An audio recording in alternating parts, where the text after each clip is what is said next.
E aí? Vamos lá. Ó, deixa eu arrumar isso aqui. Vocês estão vendo que tem uma coisa aqui atrás, né? É porque eu tirei a foto do meu caderno, onde eu faço minhas anotações. O caderno tá aqui. Eu tiro a foto e digitalizo. E geralmente eu digitalizo, depois que eu digitalizo, eu dou a aula, né? Eu gravo a aula. Mas dessa vez eu vou gravar enquanto digitalizo, porque aí vocês conhecem como é que funciona o meu processo, tá? Então, olha só. Começar de azul. A gente vai falar hoje de um segundo artigo científico e eu vou dar um foco nesse artigo científico sobre definições de qualidade de vida, tá? Esse segundo artigo científico, ele foi publicado em 2014 e ele buscava, então, entender se os pacientes com câncer avançado, estágio 4, com metástase à distância, se os pacientes com câncer avançado recebessem cuidados paliativos logo no diagnóstico, se isso iria melhorar a qualidade de vida desses pacientes. Esse era o desfecho primário que a gente falava, qualidade de vida aos 3 meses de acompanhamento. Existiam umas perguntas secundárias, ali, uns desfechos secundários, que seriam qualidade de vida aos 4 meses, com um questionário um pouco diferente, satisfação com os cuidados, comunicação entre médico e paciente e a carga de sintomas. Okay? Então, foram avaliados no secundário essas outras 3 parâmetros para a gente saber se isso iria melhorar a vida do paciente, a qualidade de vida do paciente. E é um trabalho importante porque, olha só, o objetivo primeiro de cuidados paliativos é melhorar a qualidade de vida. Eu sei que toda a medicina é assentada na ideia de que você faz o que faz para melhorar a qualidade de vida. Toda a medicina né? A diferença é que a melhora da qualidade de vida nos cuidados paliativos, ela é maior do que, por exemplo, a preservação da vida por tempo indeterminado. Ok? São pacientes que têm um prognóstico ruim, que têm uma expectativa de vida curta, e eles precisam fazer essa caminhada até o final da vida deles da melhor forma possível. Ok? Então, vamos lá começar a rabiscar. Beleza? Então é o seguinte. O estudo, então, buscava entender que a introdução precoce, a gente usa a palavra introdução precoce, mas atualmente a gente diz que seria o ideal, né? A gente já tinha comentado isso no vídeo passado, que os cuidados paliativos, quanto mais precocemente, melhor o impacto deles sobre a qualidade de vida. Inclusive, no trabalho anterior, mostrava que, além de melhorar a qualidade de vida, os pacientes em cuidados paliativos, inclusive, viveram melhor naquele estudo com câncer de pulmão não pequenas células, né? Então, o estudo buscava, então, responder se a introdução precoce de cuidados paliativos em pacientes com câncer avançado, que seria o estágio 4, né? Eles iriam ter melhora nesses parâmetros que eu citei aqui, né? Então, possibilidade desses pacientes terem uma melhor qualidade de vida,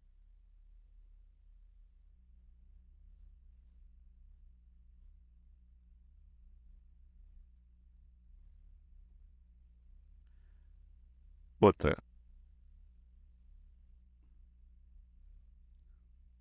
uma menor carga de sintomas, menos sintomas, sintomas menos intensos. É isso que quer dizer menor carga de sintomas.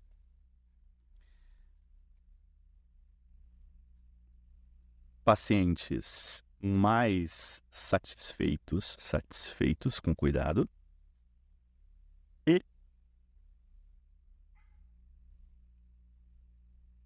uma melhor comunicação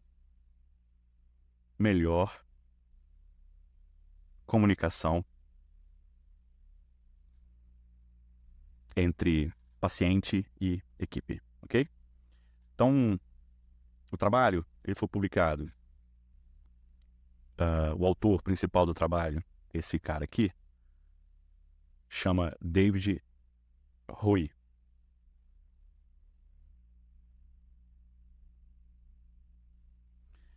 David Hui é um pesquisador que trabalha no MD Anderson, mas se eu não me engano, acho que ele é canadense, porque ele fez medicina no Canadá, em Vancouver. E o centro do trabalho foi feito em Vancouver. Desculpa, no Canadá. Ok? Massa, né? Bom, o trabalho foi publicado, então, em 2014 e está publicado na revista The Lancet. Vocês estão vendo um cachorro latindo? É a Frida. A Frida é foda. Peraí, deixa eu abrir a porta pra Frida, cara. E eu não... Você sabe que as minhas aulas sempre participam os meus cachorros, né? Ou como eu gosto de falar, os cachorros da minha mulher. Sabe que ela assiste meus vídeos, ela vai brigar comigo. Não, é nossos cachorros, né? Mas aí quando eles estão dando trabalho, aí é os cachorros dela. Quando os cachorros não estão dando trabalho, aí são os meus cachorros. Aliás, olha só que legal. Essa canequinha pediatra de adulto. Que eu ganhei da turma que vai formar agora, que é a encrenca aqui da Unirg. Legal, né, cara? Parabéns ao pessoal que tá formando aí agora. Só um minuto.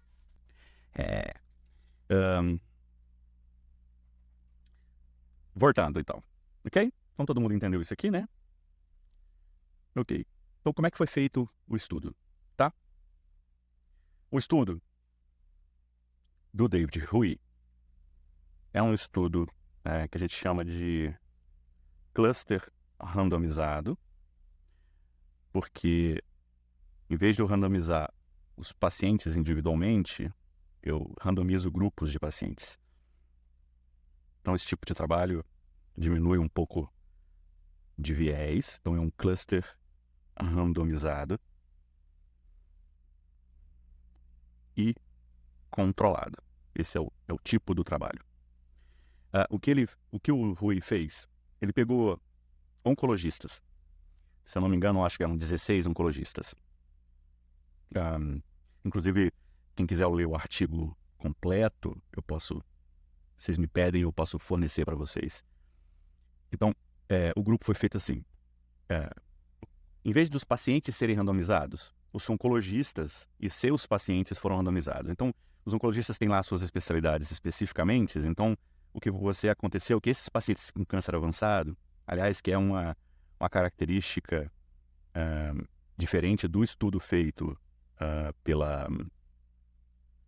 no New England sobre câncer não pequena célula, dessa vez eles colocaram câncer de pulmão, câncer de trato gastrointestinal, câncer de trato geniturinário, câncer de mama e câncer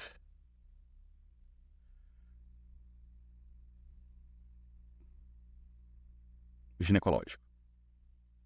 Pacientes com câncer avançado, pulmão, trato gastrointestinal, trato geniturinário, mama e ginecológico. Meu útero ficou meio esquisito, mas é um útero. Então, esses pacientes tinham seus oncologistas, né, que estavam cuidando deles, e aí alguns oncologistas cuidavam só de pacientes com pulmão, alguns oncologistas só de trato gastrointestinal, e aí foram randomizados os oncologistas, tá? E aí essa randomização, ela foi feita em dois grupos. Um era o grupo controle e o outro era o grupo... Então, que era o grupo controle, era os cuidados habituais, oncológicos habituais de todo paciente que vai receber tratamento oncológico. E no outro grupo, você ia ter o paciente que tinha cuidados paliativos precoces. Na verdade, esses cuidados paliativos precoces tinha todo um planejamento, consultas iniciais, consultas mensais. Eles tinham acesso a um plantão 24 horas, 7 dias por semana, telefônico, em que a família, o paciente podia ligar para tirar dúvidas e tal. E tinham esses acompanhamentos mensais já programados. Então, os pacientes que receberam para um grupo ou para o outro grupo não conheciam, eles desconheciam que existia um outro grupo, tá? Os pacientes sabiam que estavam em um trabalho, né, lógico, e os de cuidados habituais não sabiam que tinha um grupo com uma intervenção diferente, os de cuidados paliativos tinham um grupo de intervenção diferente, e nesse trabalho mostrava que a qualquer momento pacientes em cuidados habituais podiam ser encaminhados para cuidados paliativos. Mas não necessariamente não seria cuidados paliativos precoces, né? Porque a ideia é cuidados paliativos precoces. A definição a gente diz precoce, o trabalho fala em precoce, porque é o seguinte, olha só. O trabalho falava o seguinte: quem são esses pacientes com câncer? Então, beleza, são pacientes homens e mulheres adultos com câncer avançado. No final das contas, foram 461 pacientes randomizados para um grupo ou seu grupo controle.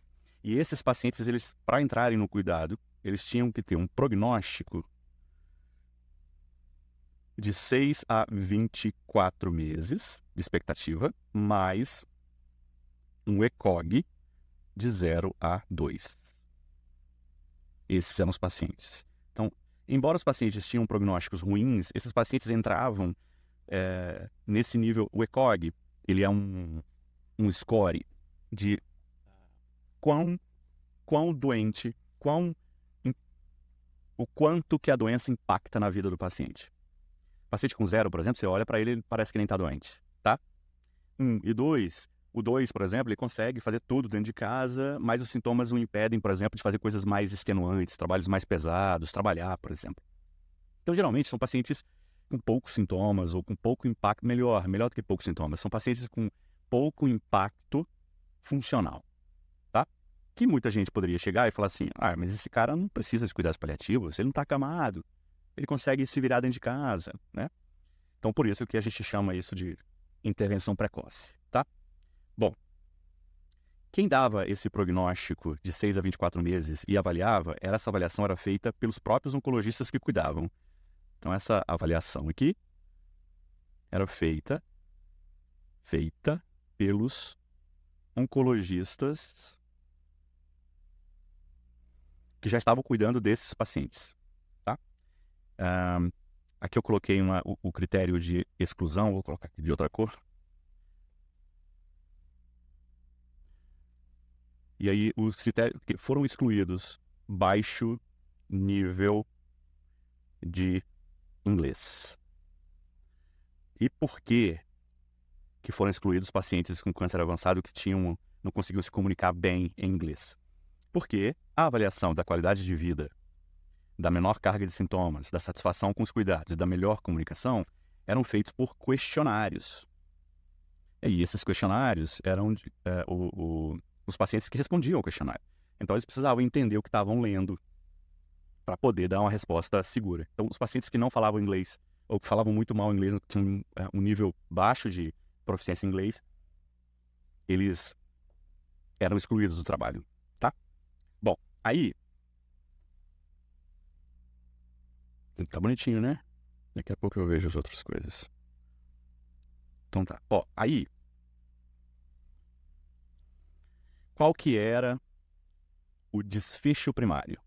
Desfecho primário. Desfecho primário é a principal pergunta que o trabalho tem que responder. Ok? Então, o trabalho era: começar cuidados paliativos vai melhorar a qualidade de vida após 3 meses de acompanhamento com a equipe de cuidados paliativos. Essa qualidade de vida era medida por um questionário chamado FACIT-SP, ok? Existem, a gente vai falar daqui a pouco, mas existem vários tipos de questionário que avaliam a qualidade de vida de diferentes populações e com diferentes objetivos, tá? Então, nesse caso, era com 3 meses depois, melhora da qualidade de 3 meses depois, através deste questionário. E existiam desfechos secundários. Vou dar aqui, desfechos secundários. E aí, nos desfechos secundários, a gente tinha, então, uma melhor qualidade de vida também, mas com outro questionário que chama Qual e... Daqui a pouco eu explico o que seria a diferença fundamental entre os dois questionários. Uma menor carga de sintomas, que é feito pelo ESAS, que é do Edmonton, que é uma avaliação diária que a gente faz medindo alguns sintomas mais prevalentes e que tem maior impacto. Depois a gente vai ter uma aula especificamente sobre avaliação de sintoma e vocês vão entender, tá? Uma melhor satisfação com os cuidados. E essa satisfação com os cuidados era por um questionário chamado FunCare P16 e uma melhor comunicação com a equipe por um questionário chamado CARES Miss. Ok? Então, esses eram os desfechos secundários. Esses desfechos secundários eram aos 3 meses e aos 4 meses de trabalho. O trabalho ia durar mais ou menos isso. E aí fazia os questionários com 3, depois com 4 meses, tá? Então, essa era a pergunta de um e a pergunta do outro. Bom, aí, o que acontece?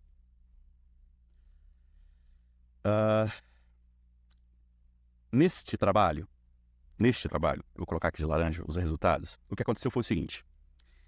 Infelizmente, o desfecho primário não houve diferença estatística significativa entre os grupos. Ok? E aí, aos 3 meses, através deste questionário, não houve diferença estatística entre o grupo controle que recebeu cuidados oncológicos habituais e o grupo de cuidados paliativos, tá? Mas, nos desfechos secundários, houve sim uma melhora na qualidade de vida através deste questionário aqui, o qual aos 3 e principalmente aos 4 meses, houve diminuição da carga de sintomas.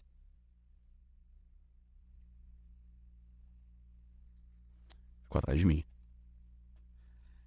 E houve melhor satisfação com os cuidados. E, curiosamente, eu achei muito curioso, não houve diferença estatística entre a comunicação médico-paciente ou equipe-paciente aos 3 e aos 4 meses. A comunicação não foi diferente. Isso é interessante, né? Isso é interessante. Mas, bom, aí eu achei curioso e aí a gente precisa entender umas coisas que eu acho que é importante antes de a gente falar de cuidados, qualidade de vida. Que é o seguinte.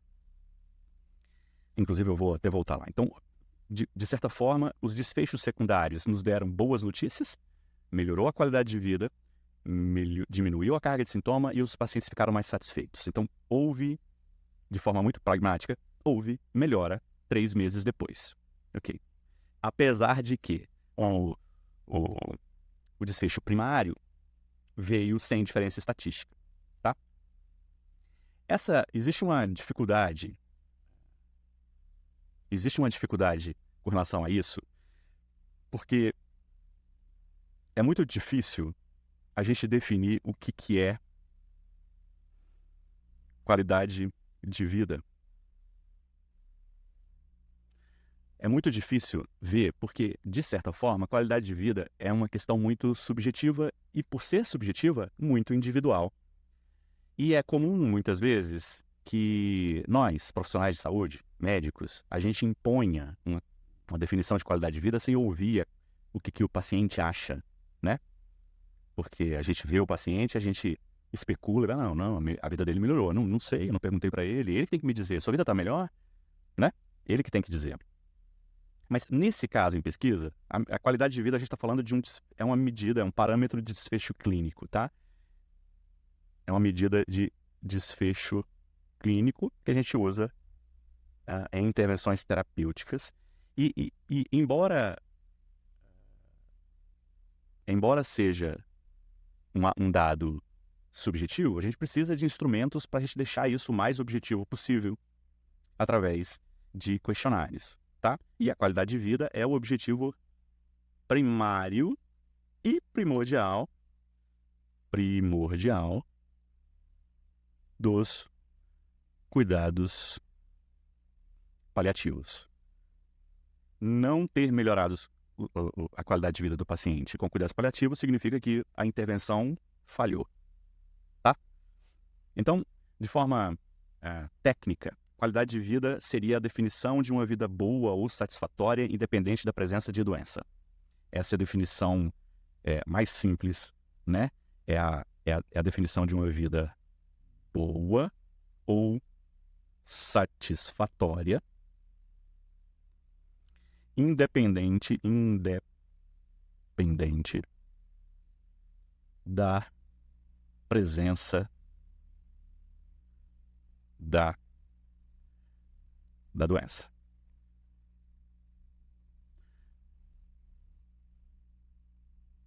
Certo? Isso é qualidade de vida. E aí, a gente tem muitas dificuldades para definir, porque é isso. A definição de qualidade de vida é muito individual, é muito subjetiva. E por ser subjetiva, ela acaba sendo muito individual. E transformar essa noção, esse conceito subjetivo em um conceito objetivo para ser estudado é muito complicado. Então a gente tem uma série de questionários que foram feitos para avaliar isso, para a gente dar para que isso seja possível de ser estudado de forma mais objetiva e científica.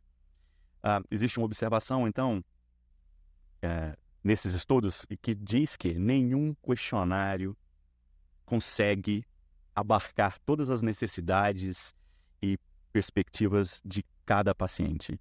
É impossível, Nós, embora somos todos humanos, nós somos muito diferentes, mesmo dentro de uma mesma cultura, mesmo dentro de uma mesma etnia, nós somos muito diferentes. Então, as nossas definições de qualidade de vida, elas são muito diferentes, tá? Então, essa é uma dificuldade importante.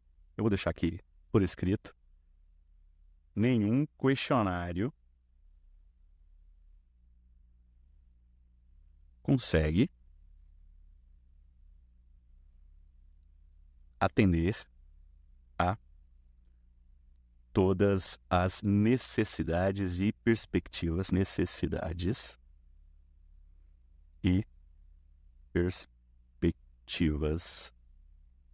dos pacientes.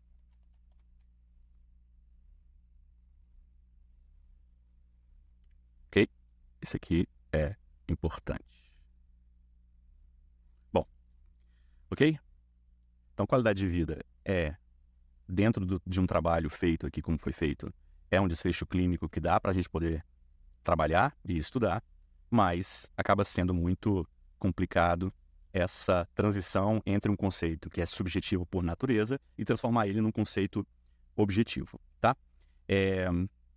Aí, antes de falar disso aqui, por final, esqueci até de comentar isso aqui, que é interessante. Quais foram os problemas do trabalho, as críticas com relação ao trabalho, tá? Então, o trabalho não foi cego, ok? A melhor forma de evidência para que não haja viés seria um estudo duplo cego. Então, a única coisa que tinha de não conhecimento era que o grupo que estava em cuidados paliativos precoces não sabia que tinha um grupo em cuidados oncológicos, e o contrário também é verdadeiro. Todo o trabalho foi feito em um centro único. O local lá, esqueci o nome, Margaret alguma coisa, é um centro oncológico gigantesco, terciário. Então, melhorou lá. Eu não sei se vai melhorar aqui no Hospital Regional de Gurupi. Então, como o trabalho foi feito no hospital terciário e eu trabalho, por exemplo, no hospital primário e secundário, então essas conclusões podem não ser aplicadas, ok? E aqui também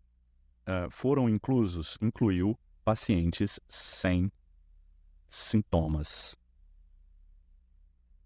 Então, esses pacientes com câncer avançado, estágio 4, muitos deles tinham poucos sintomas ou nenhum sintomas e foram inclusos no trabalho. Inclusive, nos resultados, alguns pacientes que estavam sem sintomas se recusaram a entrar no trabalho depois de um tempo. Tá? Então, esses foram as críticas ao trabalho. Mas voltando, então, para a qualidade de vida, tá? Bom, aí, o que acontece é o seguinte. Qualidade de vida Então, é um termo que possui múltiplas dimensões.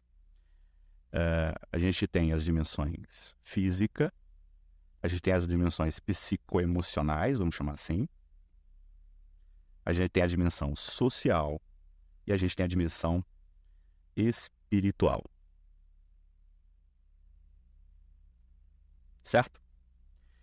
Lembra quando a gente falou sobre os 2 questionários? A gente tem lá, foi feito um questionário, o FACIT SP versus o QUAL-E.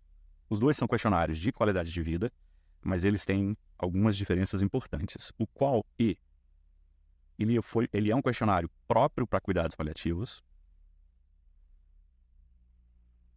e ele está muito voltado para questões sociais e para o preparo para a morte. Preparo para a morte. E o FACIT, ele é de doenças crônicas, inclusive câncer,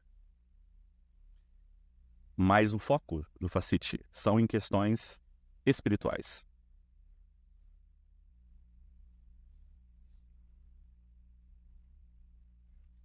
Ok? Questões espirituais. O FACIT é muito utilizado em populações que não final da vida, que não em cuidados paliativos.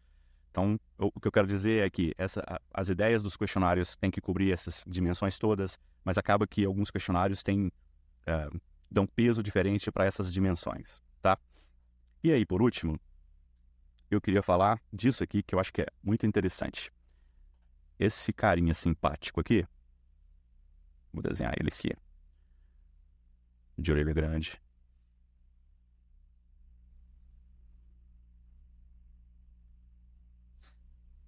Esse cara aqui chama K.C. Kalman. E ele, em 1984, ele publicou um artigo num jornal de ética médica. Ele publicou um artigo sobre que se tornou uma coisa chamada de teoria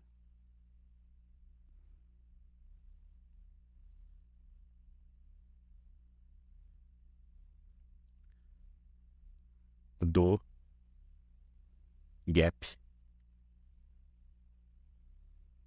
de Kalman.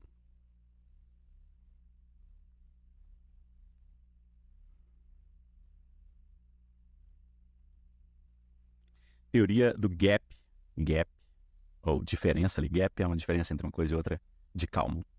Então tá, o que ele dizia era mais ou menos o seguinte, ele dizia que qualidade de vida, eu vou fazer um gráfico assim para vocês terem ideia do que eu estou falando. Qualidade de vida é qualidade de vida é igual a expectativas do paciente menos a realidade. Vou botar esse aqui de outra cor para ficar mais fácil de entender. Expectativas menos realidade. Então é o seguinte, olha só que legal. A vida da gente é mais ou menos assim. Eu vou botar um gráfico aqui assim. Bom, nós temos vontades, nós temos valores, nós temos desejos, nós queremos algumas coisas. E aí a gente tem expectativas. Então, quando... Meu pai, desculpa, que susto. Então, quando a gente tem... Então, a gente tem expectativas aqui, né? Só que essas expectativas encontram um muro da realidade. E às vezes esse muro pode ser intransponível. Então, quanto maior for a diferença entre... Vamos mudar até... Vou apagar isso aqui. Então, quanto maior for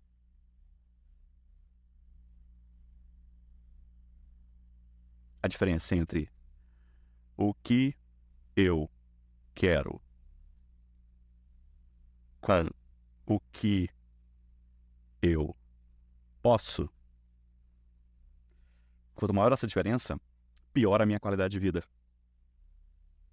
Ok? Então, se eu for botar nesse gráfico aqui, ó, aqui tá próximo, né? Ó, minha qualidade de vida tá ótima. O que eu tenho de expectativa é o que eu tenho de realidade. Então, quanto maior essa diferença, pior é a minha qualidade de vida. Ok? A gente trabalha... Então, a gente tem duas formas de intervenção para aproximar esses dois gráficos um do outro. Eu posso... Deixa eu mudar aqui de azul. Nesse caso aqui, sobre o que eu quero, o trabalho dos cuidados paliativos é mudar as expectativas. Mudar as expectativas.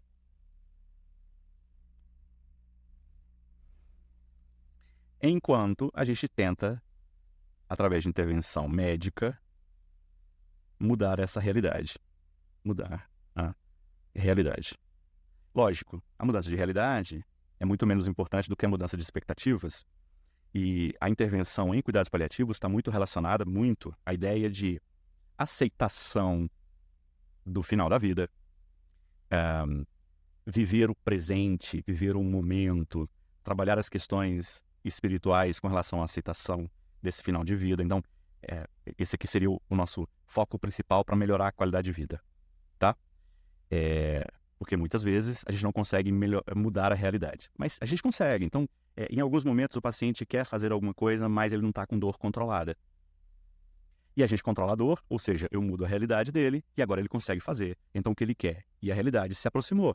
Então, a gente também consegue mudar a realidade fazendo intervenção em cuidados paliativos, diminuindo, e aí no caso do médico, diminuindo muito os sintomas físicos que impedem o querer do paciente. Tá? Eu acho que é isso, né, cara? Ó, aí, ficou bonitinho. Depois eu rearranjo as informações aqui. Ficou legal, né? Ficou legal. Até o próximo vídeo, que eu não sei quando é que vai sair, mas vai sair. Valeu, um abraço.